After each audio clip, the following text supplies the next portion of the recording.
Hello guys, welcome back to my YouTube channel. In today's video, I'm going to show you how to order from CNFans. So you'll need to open up the website or the app and create an account first. Once you have your account ready, let's choose an item that we want to order. So let's do this. Here, let's say that we want to get this one. So what we're going to do is either add it to a cart or buy now.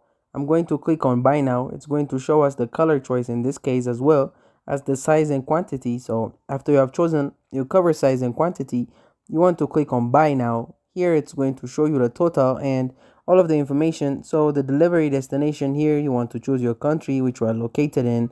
And once you click on checkout here, it's going to show us the order payment. So country, you have to choose your payment type here, so you can do debit card or Google Pay, Apple Pay.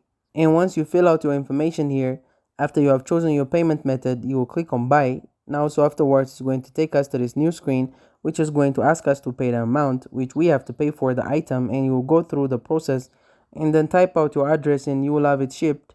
And that's it. Thank you guys for watching this video. If this video was helpful, don't forget to like and subscribe to my YouTube channel.